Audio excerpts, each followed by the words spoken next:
Всем привет, с вами Алекс Моторный. Часто харьковчане задают себе вопрос, почему памятник мячу находится в саду Шевченко и почему его не перенести к стадиону «Металлист». Там ему самое место. Так думали многие, пока не узнали историю этого памятника и места, на котором он находится. Харьковчане и гости города обожают фотографироваться у мяча. А вот расписываться на нем не стоит. Все-таки это памятник. Но некоторые недобросовестные харьковчане все-таки оставляют на мяче свои художества. Футбол им не поиграешь, потому что он сделан из бронзы, а основание у мяча каменное. Вообще мяч возвели к десятилетию независимости Украины 24 августа 2001 года. На небольшой площади вокруг него много лет собирались любители харьковского футбола. Вот и было принято решение поставить памятник харьковскому футбольному мячу на этом месте. Вообще в народе называют место около мяча Брехаловкой. Название целиком положительное.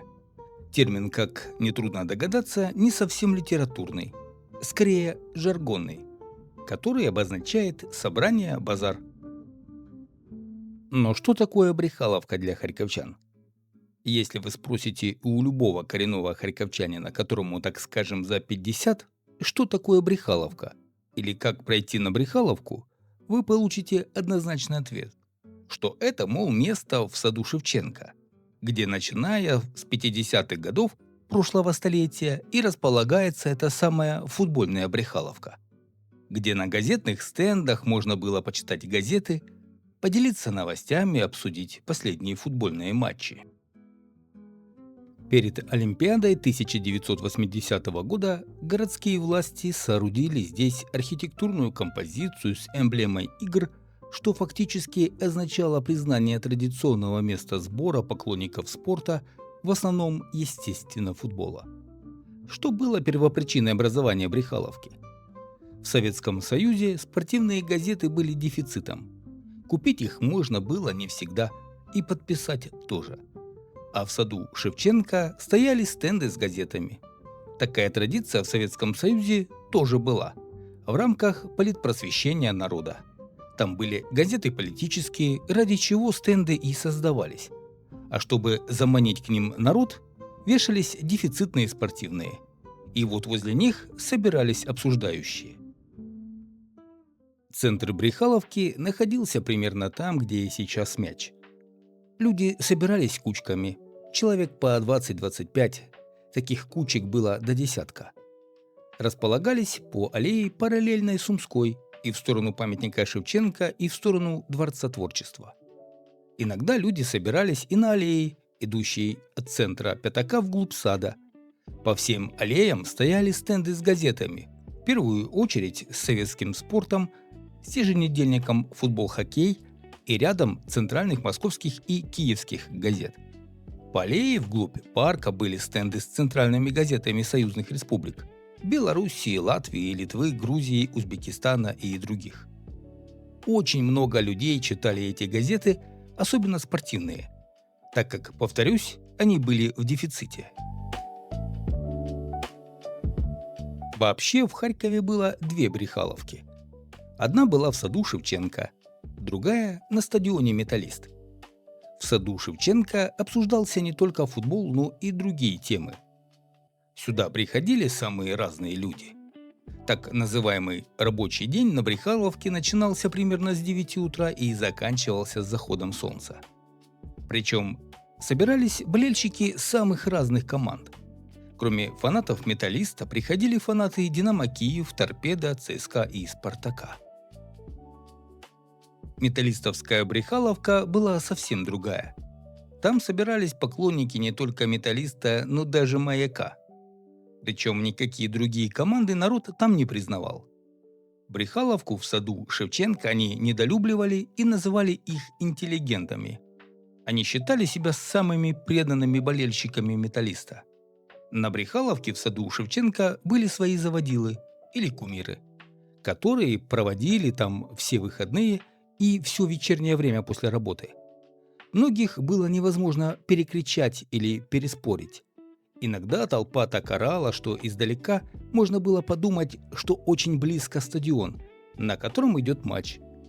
Это очень знаковое для Харькова место, сравнимо с Привозом в Одессе.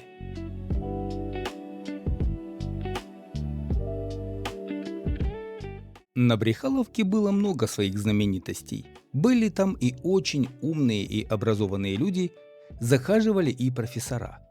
Брехаловка была не только местом футбольных, хоккейных споров, но и служила удобным местом знакомства с интересными личностями.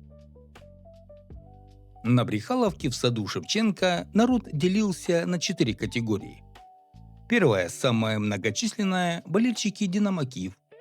Они были в восторге от игры динамовцев, от успехов «Динамо» на международной арене, всегда поддерживали Лобановского, считая его гениальным тренером.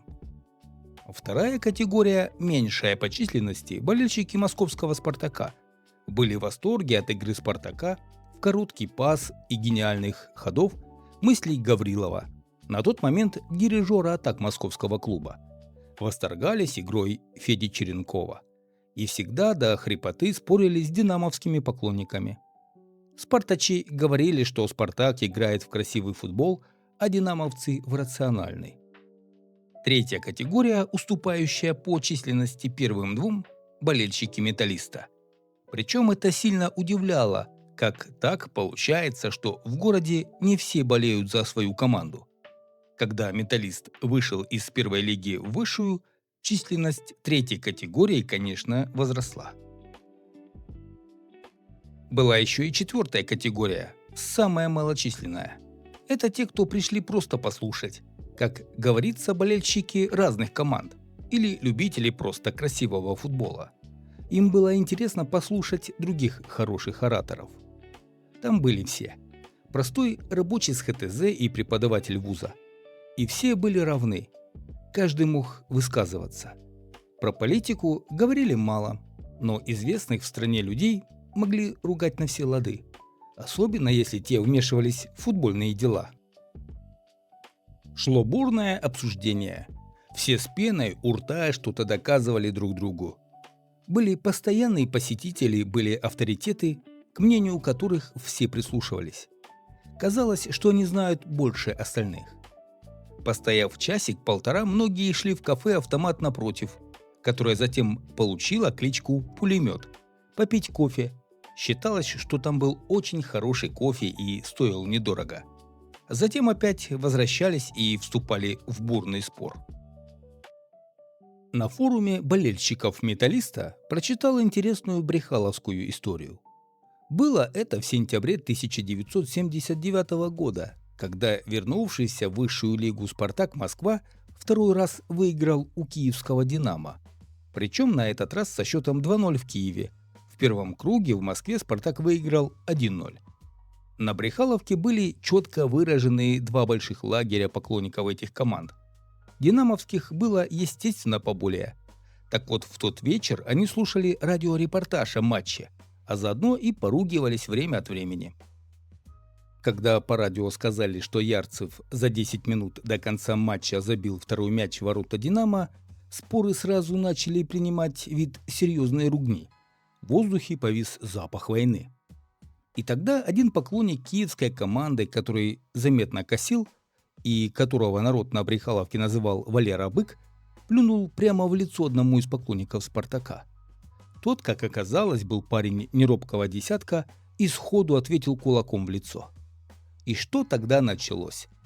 В массовой брехаловской потасовке участвовало, наверное, человек 40-50. Минут через 15 приехали 3 милицейских машины. Но никто не был задержан, так как драка быстро закончилась и все участвующие в ней разошлись или разбежались. А остальной народ, которого было, наверное, пару сотен, продолжали обсуждать закончившийся матч, а заодно и драку своих коллег, брехаловцев. Потасовки – это, скорее всего, исключение из правил. Теперь, в современное время, если спорящие не могут ничего доказать друг другу, то начинают оскорблять своего оппонента. А на Брехаловке в основном были аргументы и только одни аргументы. И еще, Слово «спорящие» брали по очереди. Не было такого, что кто-то, не дослушав оппонента, начинал высказывать свои доводы. В общем, можно сказать, у харьковчан был свой не какой-то виртуальный форум, а свой реальный футбольный форум с демократическими принципами, когда каждый говорил, что он думает. И только народ мог выделить хорошего и правильного с их точки зрения оратора. Возле него больше всего слушателей собиралось. Поддержать таким образом или наоборот не поддержать высказывающего свое мнение болельщика, отойдя от него подальше. Сейчас все ставят лайки или антилайки, дизлайки, а тогда голосовали своим подтягиванием к месту выступления правильного оратора. Начиная с 1991 года в связи с упадком спорта Брехаловка пришла в запущенное состояние. И собираться там болельщики постепенно прекратили. Умерла Брехаловка окончательно в году 1992, тихо и незаметно. В начале нынешнего столетия городские власти принялись за ее реконструкцию. В целях популяризации команды руководство футбольного клуба «Металлист» приняло решение выделить средства на восстановление площадки. Площадка была благоустроена. На ней появилось освещение, новые стенды, материалы, которые рассказывают о спортивной жизни Харькова. Кроме этого, на площадке появился бронзовый монумент, изображающий мяч. Но болельщики уже не собирались там.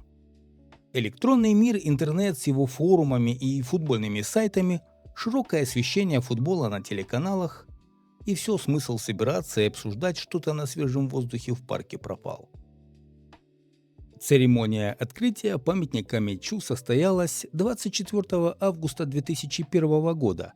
В ней принял участие известный футболист и тренер Олег Блохин. Он, кстати, первым оставил автограф на мяче. Автор проекта и дизайна – главный художник города Светлана Дуденко, скульптор Олег Шевчук. Диаметр мяча составляет 1,5 метра. Постамент выполнен из черного гранита, который оборудован крыльями для освещения. Вокруг мяча установлено 11 фонарей, которые подсвечивают монумент в темное время суток. Общий вес монумента составляет 2 тонны. Конечно же, возведение монумента в виде футбольного мяча в 2001 году не было приурочено к чемпионату Евро-2012. Тогда о таком событии в городе никто не мог даже мечтать.